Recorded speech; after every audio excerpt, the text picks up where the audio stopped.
Hello, welcome to the Women of Grace and Grit podcast. It's grit in action, but grounded in grace. I'm so excited everybody's here again today, and I'm most excited to talk to Stacy. She is joining me. Thank you for joining me, Stacy. I appreciate you being willing to talk to me. But Stacy and I have known each other for a long time. Started through St. Pat's. But Stacy, what do you remember of us meeting? Oh my gosh. So that takes us back many years. I think 2012, my kids were first graders. So yours would have been like second grade and fourth grade ish. We were new to the parish. And then somehow we got roped into, as did you guys, chairing the big parish dinner known as Spirit. Yes. And oh my gosh, we forged so many fantastic friendships through the years, through that dinner specifically, but starting with you and Chris. So that was a lot. We go back a long ways. Yeah. Yeah, we do. And I one of my favorite Stacy stories is, like I'm hoping this happens to a lot of other people, but I was pulling up to school one day. Stacy was the nurse at St. Pat's at this time. And I was pulling up to school, and Hannah our daughter had her hair in braids because lice was going around the school. And so they say, braid their hair, pull it back. And as she's getting out of the car, I saw a little critter in her braid, and I pushed her out of the car. I was like, go to school. Let the nurse deal with that. I was like, did I really see that? But immediately I call Stacy, and she's like, it'll be fine. I'm going to check her there. Everything's okay. Anyways, I'm always grateful for you for that. Oh my gosh. That's great. But yeah, it was great. And then of course, chairing the dinner auction was, you really bond when you do that with somebody. You really do. You really do. Especially when you take couples who don't otherwise maybe cross paths a lot and spend that many hours together all for one purpose. And we all, like Ted and I were in a different position. We were pretty new to the parish. I think we'd only been there maybe a year. So we didn't know a lot of people. And so we felt a little intimidated by all the organization stuff. But as it turned out, it was such a blessing to kind of expand our circles a little bit and meet people and spend so many hours together getting that ready, and then reaping the rewards with the success of the dinner. So that, and of course, wearing our best prom gear that night. Right. That was, it was the 80s prom on Valentine's Day. That was amazing. Yep. It was a lot of fun. And then just that night, like just to see it all come together and the people that you do that with, it's just something you never forget. So for sure. I digress, as I usually can. We are here to talk about your children and you supporting them through the sports in which they play. So tell us about Patrick and Cece. So, we have twins. They are 20 years old, Patrick and Cecilia. They're both sophomores in college, 2 different states. We became pretty instant empty nesters last year when they went away for college, but we adopted the twins from South Korea, found out about them when they were just shy of 3 months old, and then traveled to Seoul in January of 2006 and brought them home as little 6-month-olds. So yes, hard to believe in the blink of an eye, they're 20 and sophomores in college, both playing golf. Tell me about, well, first of all, do you and Ted golf? I don't even know that. Ted does. Ted loves to play golf. Ted would golf every day if that was an option for him. I don't. I will once in a while pick up a putter and putt the ball, or maybe swing a couple clubs at Topgolf. That's as much as I do. Nope, I am not a golfer at all. So if you can't tell, Stacy's children are golfers. And so when did they start this?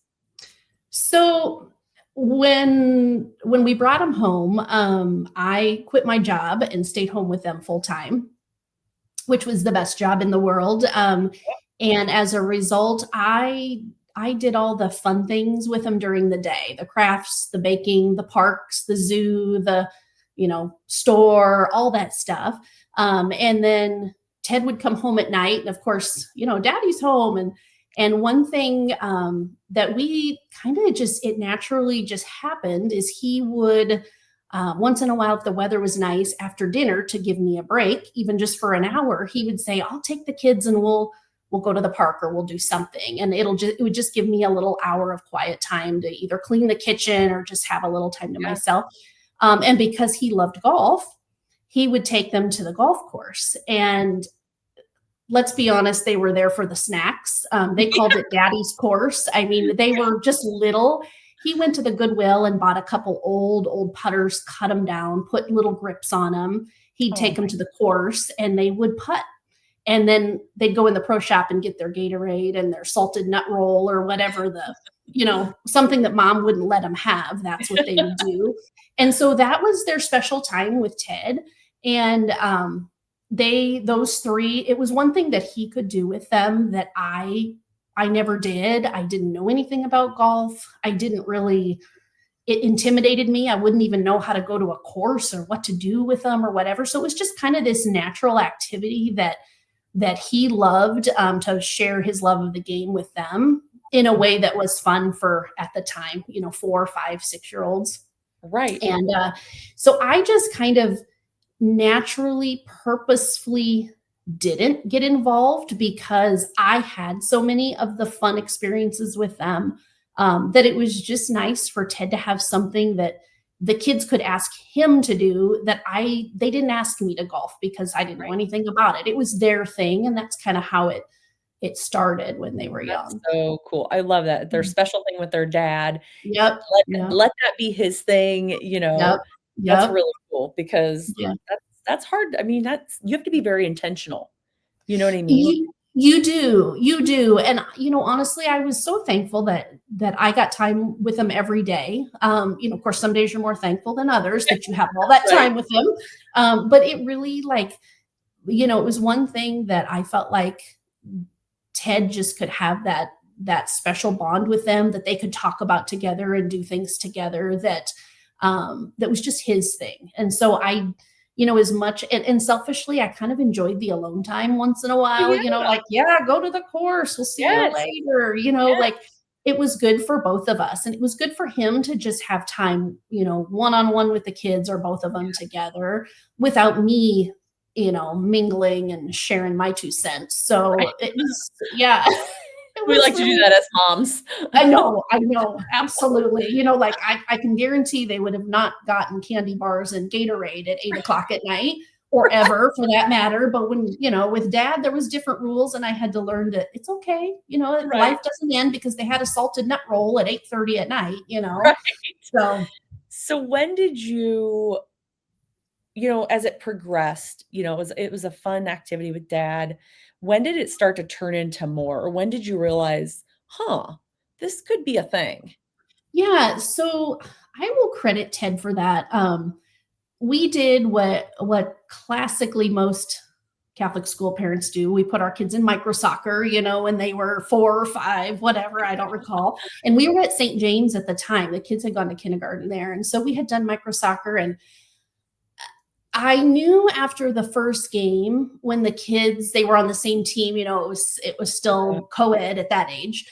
And they really didn't participate. They'd kind of get out of the way. If the ball happened to roll to them, they maybe would kick it. And at the Mhm. end of the game, I said to Patrick, how come you didn't want to go get that soccer ball and kick it? And he said, Mom, it is not nice to take the ball away from another player.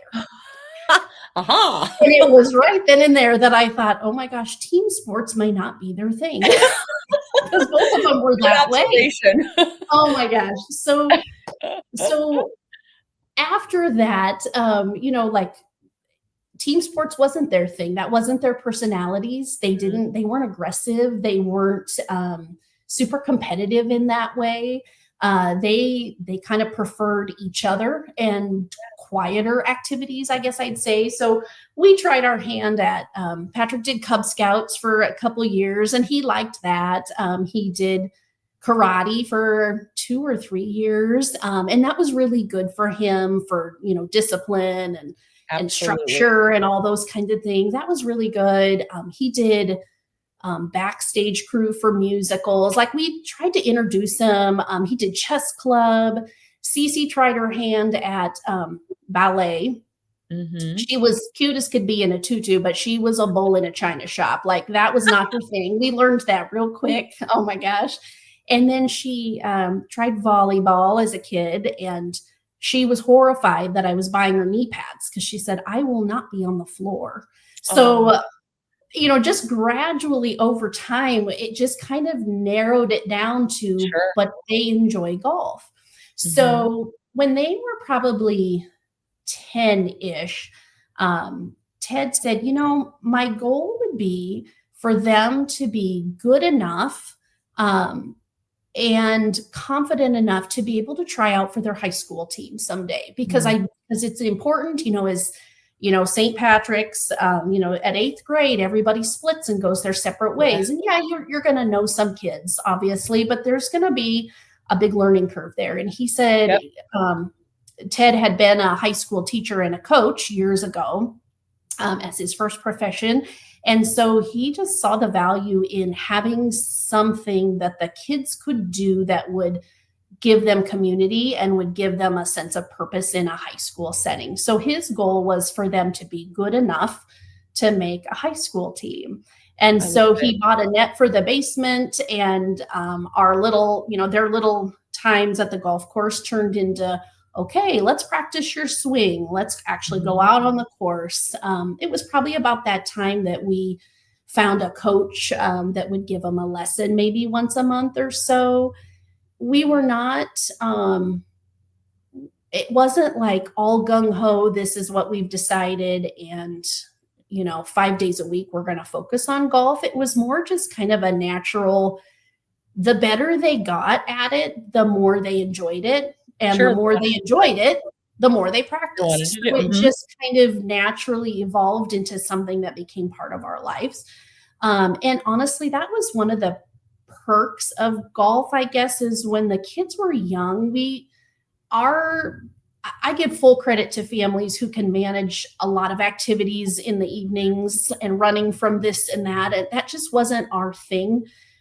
We really liked our family dinners at night, at the kitchen table. We liked the kids to have a reasonable bedtime. We knew how behaviors and things, they would just get crabby and Yeah. whatnot when they were out late and whatnot. So golf, when you're a kid, doesn't have the same expectations Mm. as, like maybe select Yep. basketball or volleyball, where you have practices and late night games and you're on the road.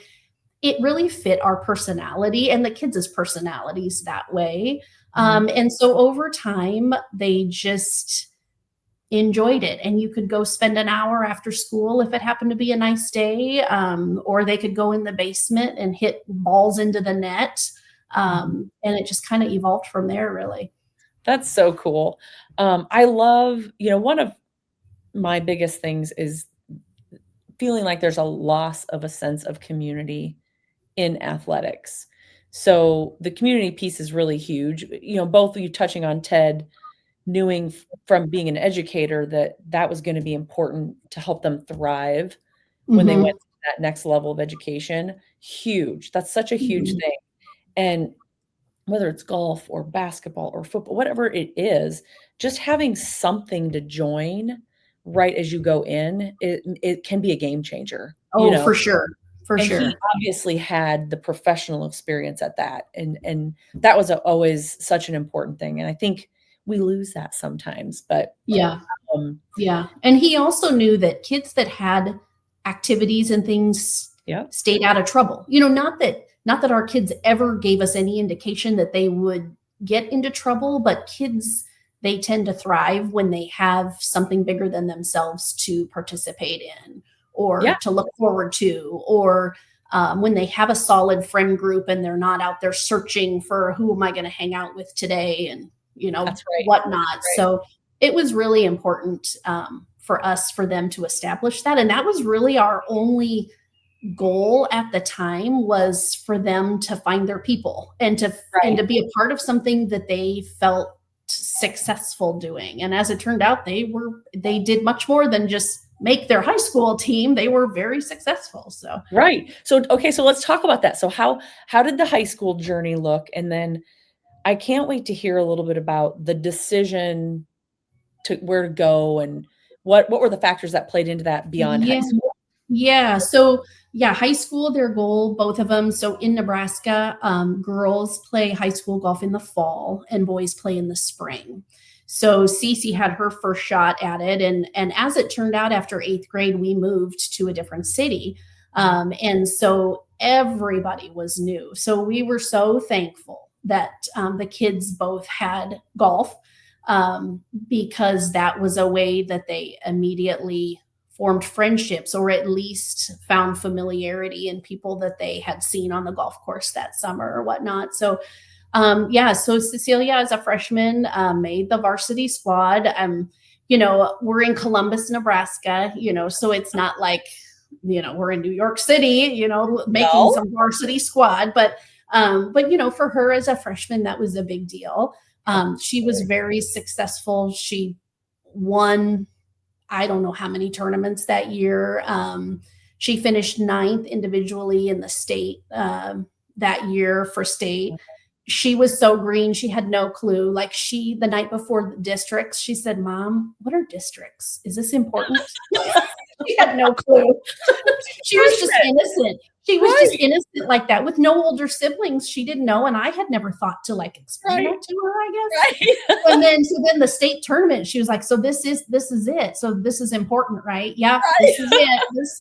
This is the end of right. the This is the season." end. That's good. So yeah, so over her 4 years, she kind of made a name for herself in Yeah. this small town, and with the old guys, of course, up at the course, they loved the young kids who play golf, and they still do. And so she was kind of a little celebrity around here.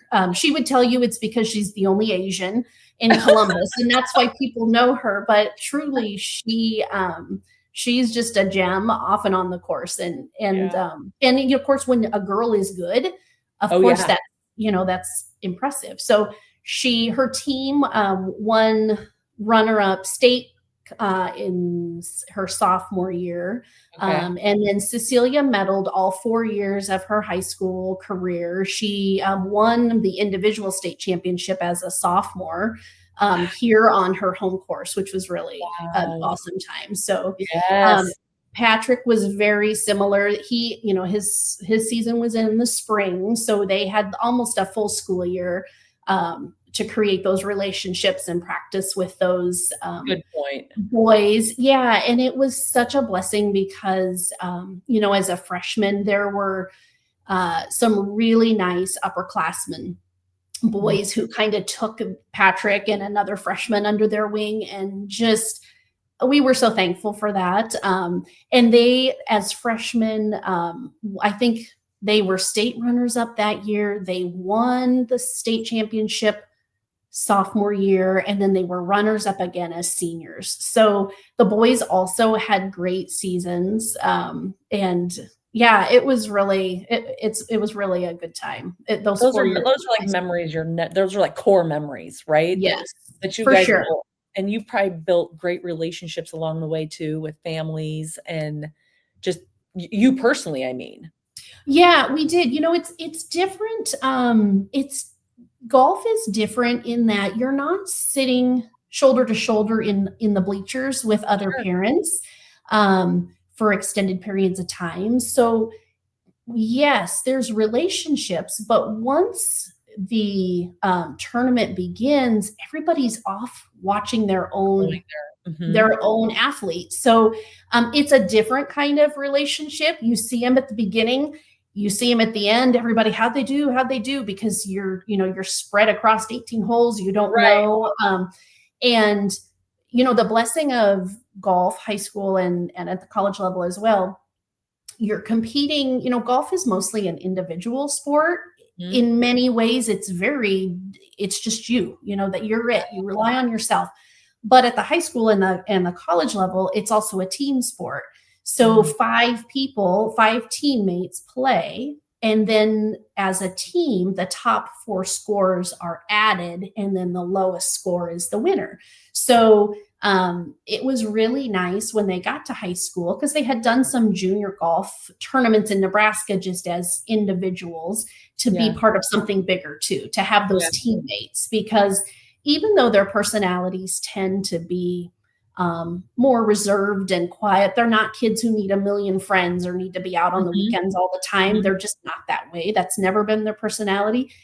It really was a blessing for them to have teammates and to share in that experience, the wins and the losses and the bus Yeah. rides and the Yeah. dinners, all those things that are important to high school kids. So Mhm. Yeah, that's great. Um, well, tell me about the journey to college. Is that did they I don't know the story. Did they both get scholarships for the sport? Was that even a is that even a thing in I'm sure it is to some degree in yeah, the yeah. college level. So we were pretty green. Ted and I both went to college, but neither one of us played a sport. We just, went to college, got our degrees, and got to You're work. doing We your life. never had that Great. fun, that fun athletic experience. Um, so yeah, once they were in high school and finding some success and enjoying it, the focus had shifted from we just want them to make a high school team to gosh, they could play at the next level. Mhm. And we really, you there's kind of a spectrum. You can go all in, you can focus on it 24/7. We were not that way. Mhm. So it was kind of um just more we rolled it around a while, but it was more like, well, to the kid, as far as the kids go, what do you guys want to do? Do you want Right. to play? Do Right. you want to, and Patrick at one point said, Mom, how is a teenage kid? I think he was 16 or 17 at the time. He goes, Mom, how is a teenage kid supposed to know what they want to do for the rest of their life when we were Wise. talking about Correct. college? And I said, You're right. And he goes, Mom, I think he was going into his senior year. So he must have been 17, turning 18. He goes, Mom, that's the question everybody asks me. And I don't know Right. how to answer it. And that's honest. What do Yes. you do? So they did both decide that they wanted to play. And we learned a lot in the process of what that looks like financially. Yeah. They we went into it pretty green, but we just kind of so when Cecilia won the state championship as a sophomore, that opened the doors to some bigger tournaments then that she got invited to. So she played at a national tournament at Pinehurst. Mhm. Wow. And she played at LPG International in Daytona Beach. Wow. She played at an event in Chicago. So she was getting Exposure. recruited. Yeah, Yes, she's she being was exposed. getting recruited.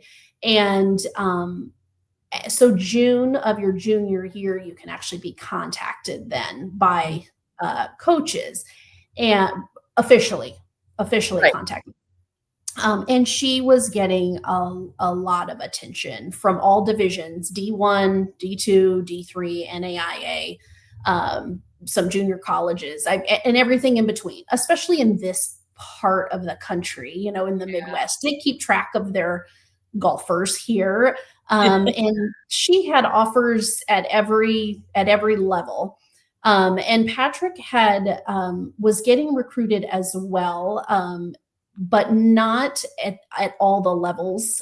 So he was getting recruited like D3, NAIA, Yeah. those levels. And we learned a lot about what that means financially. And Cecilia right away said, Mom, my goal is my college is going to get paid for. Between my athletics and my academics, I'm going to find a place where I graduate debt free.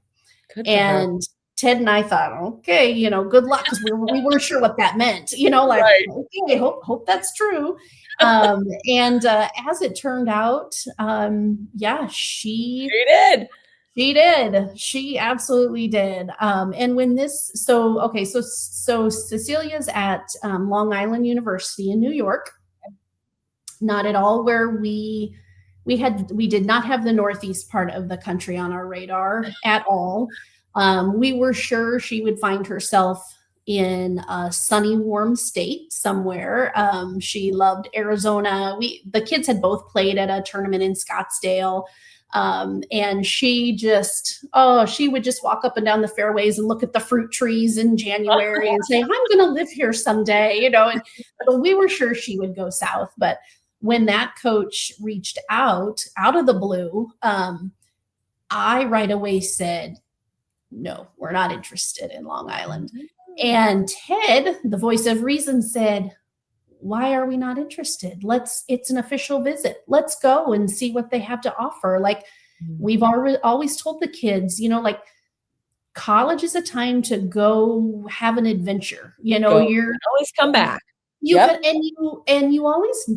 always want and have ideas about things to do. Like I had all these dreams and ideas of what I was going to do after college.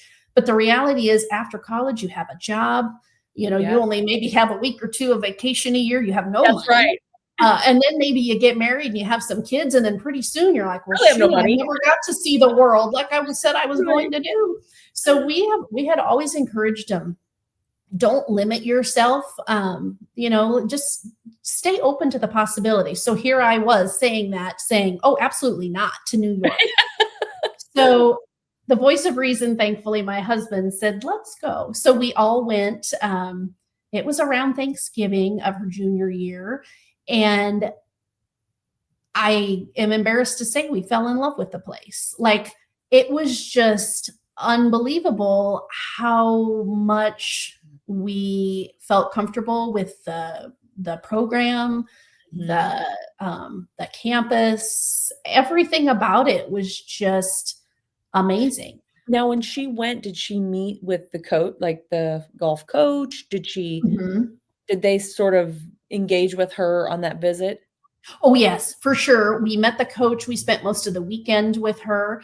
And we had warned Cecilia when we left, we had done our research as far as, East Coast, everything costs more, right? I mean, you can't go and stay in a night in a hotel for anything close to what you can stay around here. And we just knew everything out there was inflated compared to the cost of living here in the Midwest. So we had looked up tuition and room and board, and it was in the 60s and per year. And so we had warned her, absolutely, let's go, but we have to be pragmatic about what this might mean financially too. We had no idea what the offer would be or anything like that. So we went in kind of a little bit guarded in that way. So it was a fun weekend. The coach took us to different courses that they had privileges to play at, which if you're a golfer, the names of these courses, you're like, God, I would love to play at that course. Yeah.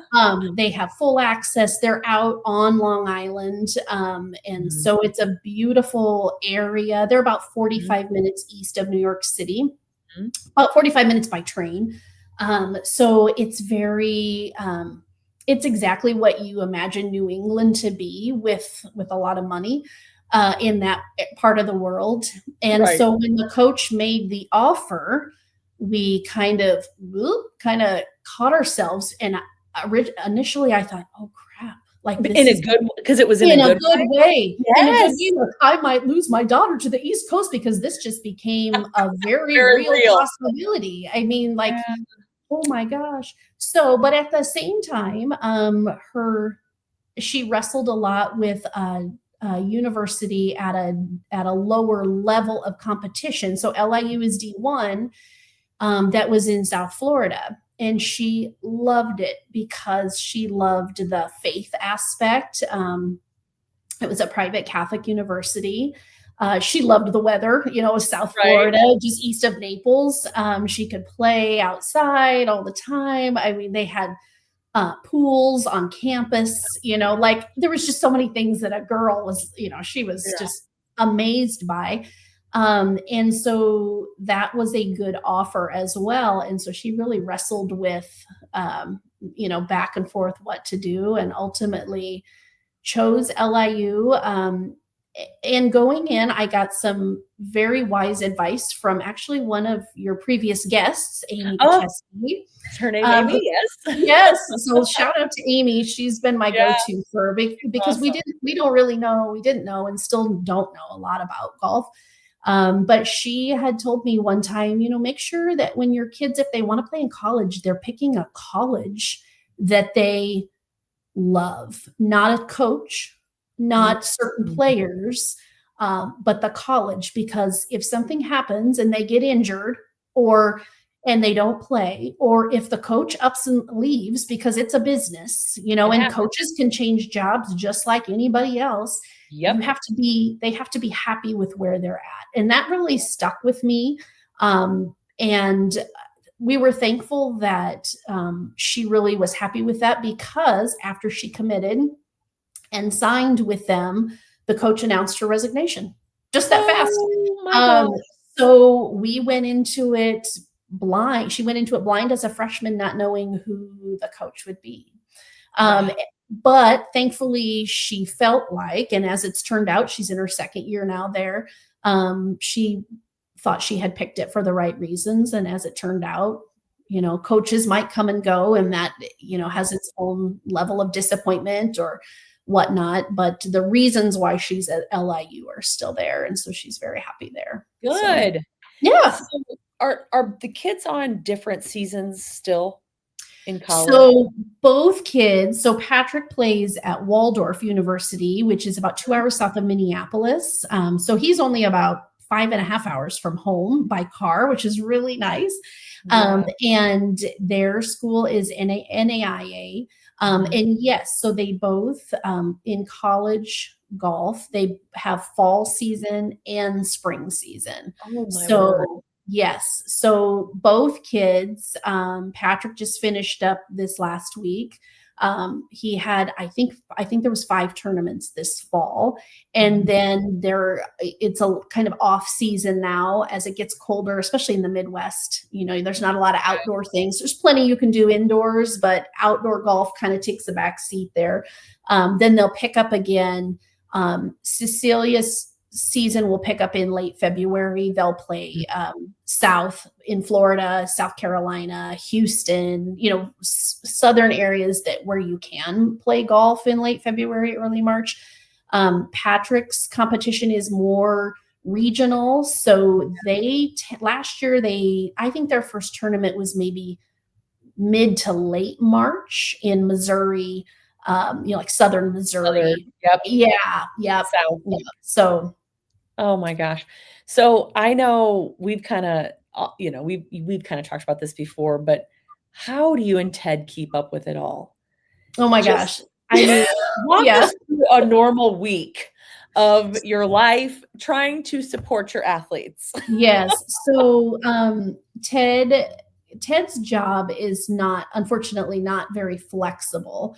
But he, over the years, he has made it a point to be the one that says, you know what, I'll save my PTO for the kids' tournaments and our family vacation. And then as a nurse, have just worked PRN, so just as Mhm, needed. Or when the kids were at St. Pat's, I worked during the school day as the mhm. school nurse there. So I've been blessed to have a schedule that I can make on my own. There's always a need for nurses. So even here in town, I just pick up extra shifts in between events. So basically, during the month of September, I think we were gone more than we were home, to be Yeah, honest with you. Sunday at church, I looked at Ted and I said, "This is the first time in 6 weeks I've actually been to our own church for yeah. Mass. Otherwise, I've been in Pennsylvania, and we've been in Illinois and Wisconsin and Minnesota." So we look at the schedule, and Ted Ted makes everyone that he can Mhm. get to. And so we kind of start there. He looks at the ones that he can go to, and we make those a priority for him. And then the ones that he can't, I make sure that the priority is I can make it, so that the kids always have somebody there Right. to support them. So this season, we did miss one tournament. Cecilia found out one day before they traveled that she had made the travel roster, and it was in somewhere in New Jersey. And Mhm. we had already committed to Patrick's tournament in Illinois. Mhm. and we were already even on the road. And so that was so I we tried everything to, could we drive to Chicago and fly out and see one round, or do one day, and it just didn't work. And she was like, "Man, it's no big deal, like Bigger it's not deal a to big deal." us. But Yeah. to Ted and I, it's a big deal. We Yes.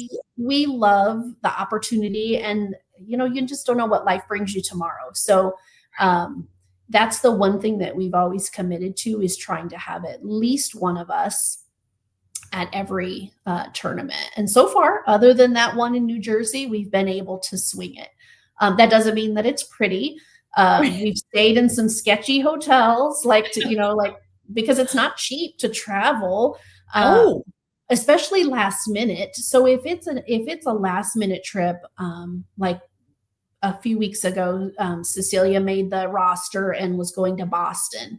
And we looked it up, and tickets out of Omaha last minute were like $800 to $900 for crummy flights. And it was too far to drive. We have driven it before, but the time frame, it just wasn't working. And so we decided that just one of us would go, Mhm. because, you know, but you learn things along the Right. way. So I booked the ticket and kind of swallowed a little hard, like, oh boy, there went my, Okay. $900. Okay. And then went to rent a car, and there was Oh, nothing available except for a 12 passenger van, because being a newbie to all this, I hadn't looked, and the Patriots had a home game that day. And oh, so there were no rental cars to be found anywhere, nothing. And so I Ted's thought, Ted's driving around Boston in a 12-passenger I van. know. He said, I am not, I I can't am do not. that. And not only was it a 12 passenger van, it was insanely expensive. Yeah. So he said, I'm just going to Uber everywhere. We're just going to have to suck it up. Like things like that. We're Yeah, learning. We're learning how, we're learning where the cheap flights are. We're yeah, learning to check but NFL schedules for, right. for travel. It sounds like sometimes in the case of how this world works, you don't always have a lot of lead time. No, so we love how, so the coach that recruited Patrick, he is a PGA professional and has been coaching for many years. And he very much has a personality like Ted, which is very laid back, very unassuming. Like, we just connected right away, and Patrick felt comfortable with him. His philosophy, and we really like it. When he had us out, he said, the best way for college kids to get experience is to compete. And Mhm. if they practice all week and don't make a travel roster, don't make the top 5 to travel, then it's very easy for them to say, then what am I doing? Why bother? I've worked so hard all week, and now I can't even go compete. And he said, Right. really, the best way to learn and experience success is to compete. So Mhm. his philosophy, he only keeps 10 on his roster, and he only commits to tournaments for the most part. Every now and then it doesn't work, but for the most part, he only commits to tournaments where he can enter an A team of 5 and a B team of 5. So we knew from the beginning of Okay. last year, we knew Patrick would play every tournament, which was a huge That's blessing. nice. And so we could plan, and yeah, so that was great. And we love that. We love being able to see him. We love that, his hard work during the week pays off, and he Yeah. gets to travel and whatnot. So, whereas Cecilia, there's value in competition. Hers is more a typical D1 setup where they do qualifying rounds, and if you didn't golf well in practice, you're staying home. So Yeah. sometimes we don't know until the 2 days beforehand. Crazy. But there isn't anybody on her team that's local. So all the parents are, unless you're the number one or the number two, number three golfer, where you're, pretty much the best on the team, those parents can pretty much figure their They can daughter plan. is traveling. But if you're on the bubble like we are, then you don't know from week to week. Am I Mhm. going to Boston? Am I staying home? So Yeah. it Yeah. does create some challenges, but it's kind of fun. Last year we were home from moving her in 2 days, and she called and said, guess what? I made the first travel roster. I'm going to play in Pennsylvania, somewhere, middle of Lewisburg, Pennsylvania. It was the Bucknell Invitational. It was our very first college tournament. And I literally called my mom that night and said, could you be ready at 4 a.m.? We're going to get on the road and we're going to turn right back around and drive on I-80 back across All the the way country back. to go watch her play. And my mom is a rock star. And when it She comes to goes with you. travel, she goes with us. When Ted goes, she's our little third, what she calls herself, the third wheel. But so she sometimes will go with us when Ted and I are able to travel together. But if Ted can't go, my mom is always my roadie. Your go-to, So your roadie. I love that. yeah, So tell me just a few more things. yeah. So as you've watched these children go through their career in this sport, what have you learned by watching them as a mom? Because that sitting in that mom spot and being a support to them, I know my kids have taught me things just in their journey. Yeah. Golf is different, especially at the high school level. It can be very humbling to watch as a parent, because if your child, your athlete, is having an off day or struggling, there's no timeouts, there's no subs, there's no teammates sitting on a bench cheering for you. I mean, like, your athlete is out there on their own. And other states may be different, but the NSAA, so Nebraska high school rules, you cannot talk to your player, your own child. You can talk to them about food and water, if they need food or if they need medical care. Like, you can give them some ibuprofen or whatever. You cannot offer anything else. You can cheer from them, from the side. You cannot stand behind them. You cannot, there's just so many rules. So your child's kind of out on an island by themselves. And you are off to the side praying a lot. Honestly, that's all you can do in that moment. So I give the kids and all golfers a lot of credit for their resilience in being able to golf is such a mental game. You really have to rely on yourself in a way that you don't have to in a typical team sport, because I remember from my high school volleyball days, if I was having an off day, then guess what? I was subbed out and somebody else who, was doing better got to play. And that was great, because that was for the benefit of the team. Right. Whereas here, your team score still mattered, but at the moment when you're struggling, you're on an island by yourself. And, you can text the coach as a parent and say, hey, come over to hole number whatever and give my kid a pep talk. But beyond that, they really had to rely on themselves. And that's tough for high school and college kids. College, we have found, is much more lenient. We walk along and talk to our kids quite a bit. Patrick, matter of fact, walks with us more than he walks with the guys he's playing with, and talks to me and grandma and, what are you guys doing for dinner tonight? And whatnot. It's definitely more relaxed as a college player, but they have really taught us, and we've been impressed with their ability to rely on themselves and to stay calm. You see a lot of untoward reactions sometimes, especially boys. They tend to be a little more physical or verbal or reactionary, so to speak. And that was one thing that Ted was very big on when they were young, is this is a gentleman's sport. This is how we act. This is how we're not going to act. And matter of fact, not ever in competition, but when they were young, if they were out playing on the course with Ted and one or the other would get mouthy or slam a club or do something, he would call me and say, come pick them up. Come pick up so-and-so. They're done for the day, because this isn't how we act. And as hard as it was to do that in the moment, it has paid off, because, even at the college level, like, there was a tournament recently that a boy and a guy in Patrick's group was struggling. And And Patrick wasn't having a great day either, but you wouldn't know it by his demeanor. And Right. this kid was just, oh my gosh, he just let out some frustrations in front of my mom and I, like we were standing there and Patrick turned around and raised his eyebrows at us and went, oh my gosh, like that's bad. Like Yeah. this isn't how we act. And so we've learned from them that it's just, you don't give your kids credit enough, I think, sometimes Mhm. for their maturity and their ability to do hard things and do it the right way when it matters. So, Right.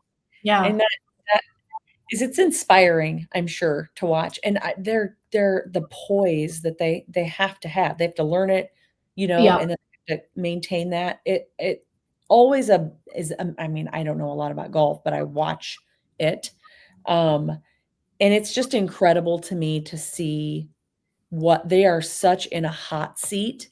It's them, Mhm, no one mhm. else, and so to see Yeah. these kids do this, it's really I'm just so proud of them, you know? Well, and we've always told the kids, ultimately, golf or any sport is great, but you're not gonna necessarily be remembered for your score, or where you finished in a Very tournament, true. but people absolutely, when they see your name, on a tee sheet or see you in person, they'll know you for who you are, Yeah. for your character, and, so that has really, like when Cecilia was a senior at the state tournament. So it was her very last competition ever as a high Mhm. schooler, wearing her SCOTUS green jersey and or polo. And Ted and I had made a promise to ourselves we would not shed any tears until we were walking up the 18th fairway. Like we're just going to enjoy it. We'll put our sunglasses on. We're fine. And so before Cece teed off, the starter, who's the gentleman who stands on the first tee and announces the tee time and the players and where they're from, whatever.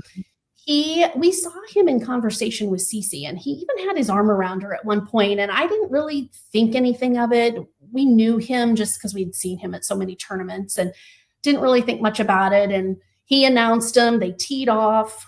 We headed down the fairway, and Ted was behind, and he caught up to me, and he was like, had tears in his eyes. And I said, "What are you doing? We You're like, "It's promised each other not time. we're not doing this yet. It's This is not hole time." one. Like get back to me in 5 hours, and then we'll put our Right. sunglasses on and have our moment, but not now." And he said, "I just had the most," I can't remember how he said it, "the most proud moment of my life," or something. And I was like, "What are you talking about?" And he said, "That starter pulled me over after the girls headed up the fairway and said, 'Are you Cece's dad?'" And he said, "Yes." And he said, "I just have to tell you, out of all the tournaments and all the years I've done this, she's one of the nicest kids I've ever met." Yep. And so And that's that we were like, that's what we want. Ultimately, they're out on a beautifully manicured course hitting a ball with a stick. And that's fun and that's great. And the scores matter. But ultimately, at the end of the day, I don't remember her score that day, but people remember you, as a right. person, as a player, Mhm. your demeanor, your character, That's right. all those things matter. So no matter what sport it is, to us, that was the thing that we wanted to instill in the kids is Mhm. to be good people and enjoy it Yeah. along the way. That's So right, and that's exactly right, that they'll yeah, remember you for how you acted, how you treated yep, others, yep. all the things surrounding their character. Yeah, because Um, someday golf will be a memory, and it's a fun one, they're fun ones, but ultimately, when you look back at your life, to me, that won't be the things that matter the most. right, yeah, yeah, you guys have always done such a great job, like, you're just so solid in the core of, like, who you are, you and Ted, that I mean, these kids are incredible because of all of that. It'll be fun to see, like, where this goes or what they decide they wanna do going forward in the Yeah, next 2, 3, yeah, 4 years, you know? it will be, it will be. In the meantime, it's a great excuse to see your kid when you're an empty nester, oh, it's hard to say see at Thanksgiving. So Yeah, it's been a great excuse for us to sneak away and see them. Not every parent gets that blessing of having a kid that competes in something, where you right. go and So, yeah, so that has been kind of a secondary blessing that we didn't really think about when Mhm. we sent them off is, oh, but we have an excuse to go see them because we're going to go Right, travel and watch them compete. So it's right. really the best of all worlds. And they both love where they're at. They're both in their second year at their same, Good. same universities. We couldn't ask for anything more than that. So, and the Good. athletics, of course, is the cherry on the top. But Right, right, right, right. Well, okay, final question. yeah, What's your best advice for a young mom oh that boy. maybe kid would be interested in golf or, I mean, I know you mentioned Amy gave you some good advice when you were kind of approaching the college stuff, Yeah. but Yeah. what would you wish someone would have told you early on? Oh gosh. That is a loaded question because there are so many things that you don't know what you don't know until you look back and go, "Oh my gosh, I knew nothing." Like there were so many things that and opportunities that we could have given the kids and we just didn't even know they existed. Yeah. Um, but ultimately, I don't think we regret anything that we've done. And I will be the first to tell you, I don't think we did them all correctly. We really wanted to find a balance between working hard and being good at what you do and making a commitment to something, but not letting it become your life. So for us, golf was kind of a good, um, it was a good way to marry those ideals, I guess.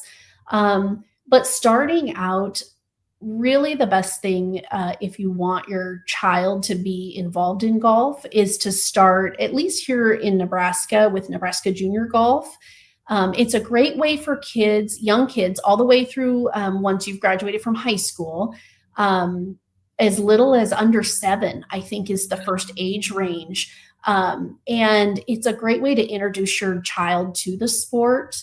You can do as much or as little as you want. It's different than some of the other sports that are so competitive, like select volleyball. If you aren't on a select team by the time you're a third or fourth grader, you're just left behind. That's not really what our experience has been for golf. Mhm.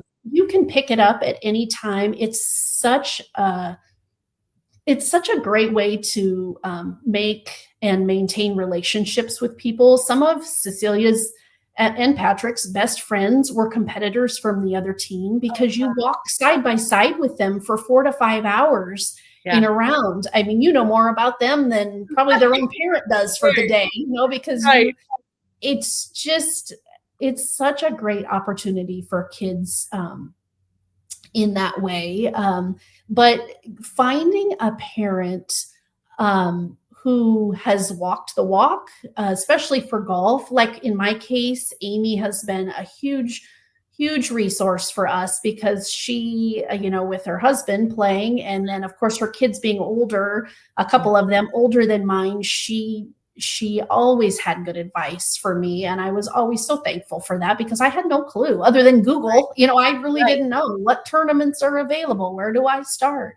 right. So, but Nebraska Junior Golf is a great way for kids to get their feet wet and even see if it's a sport that they like to try. And for our kids, it turned out to be great success, and wonderful opportunities have presented themselves as a result. So, Yeah. Well, I mean, you guys are so solid and you keep them balanced, and I think that's a huge part of it too, and it leads to success, I yeah, believe.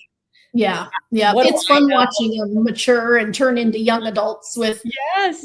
good heads on their shoulders. And Yeah. you, as parents, there's always regrets. You always have things that you say, I wish I would have done this or not done Yeah. this or whatever. But the real blessing is just watching them turn into great young people, young Yeah. adults who are figuring their way out in the world and making you proud on the course or on a court or wherever you Yeah. might Yeah. find them. But Well, it's yeah. kinda like I mean, we all know parenting is not easy, it doesn't come with a manual, all the things, No. the cliche things you hear, but I think you're in a really sweet spot now where you're really seeing the fruits of all your labor, you know what I Yeah. mean? Yeah, and even on the hard days, there are parents who would kill to be in the position that we're in. Like, we always remember, like, there are so many parents who would wish for the opportunity for their child to be in college or feeling successful or even having a child that that's in college or Right, having children at all. I mean, there's just so it's such a big spectrum of thankfulness that even on the worst days you're like, golly, there's just so many blessings to be found, that why are we going to focus on the negatives? There's right, right. so We get to do a lot of things we don't have to do, right? They yep. say, if you approach Yes, what that's you right. get to, Yep, that's right. you're That's right. automatically thankful, right? Right, Well, 100%. thank you so much for spending time with me and sharing about Patrick and Cece and Ted and all of the things, and, we'll definitely be watching to see what's gonna go on in the future with those 2. Yeah. Thanks for having me, Jen. It's been so nice to catch up with you. You too. All right. Bye-bye.